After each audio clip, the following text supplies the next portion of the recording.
Todd Blank was the project manager of a road construction project in Cambridge, Minnesota. As part of the construction process, a 30-foot deep trench was excavated in order to upgrade the existing sewer system. This map here shows the project that we're talking about, and this was a deep sewer about 30 feet deep that the contractor was working on. So the night of the accident, there's a home store up in this area, and somebody that was visiting a friend had been to this store, and he had used this route before some weeks in the past. So he came down this way. It was dark. It had just gotten dark. And he came down to this point where it said road closed, use this other road. But he chose, instead of turning right, to continue towards the work zone. So then he went around the corner and came to this road closure where we actually had the road closed sign.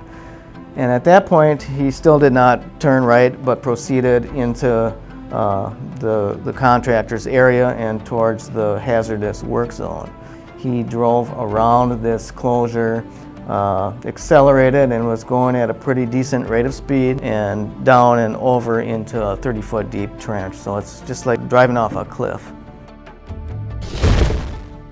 I'm JP Glatch. I'm the Public Affairs Coordinator for MnDOT in District 3, which is central Minnesota. Never drive around a road closed sign.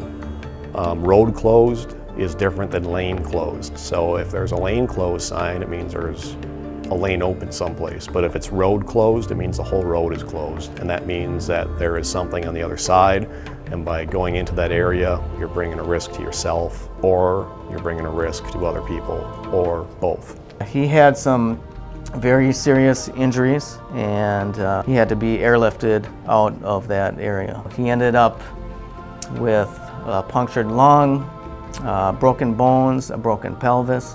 This was about a 40-year-old male. He did construction work, that was his trade, and so he had serious injuries and had to do something else with his career after that point. Minnesota highway agencies use Type 3 barricades with clear messages, reflective surfaces, and flashing lights to keep drivers out of the construction zone. Well, when we use road closed on a construction site, it's because we don't want anybody into that except for the workers who know exactly what's going on. So there's usually something dangerous and hazardous in that area. It's not the same roadway that the public just drove on the day before or the week before.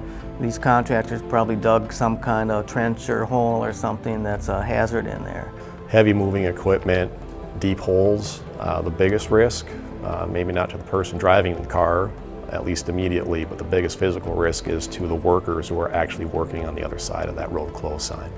When we have road work ahead, it just means be careful as you're going forward.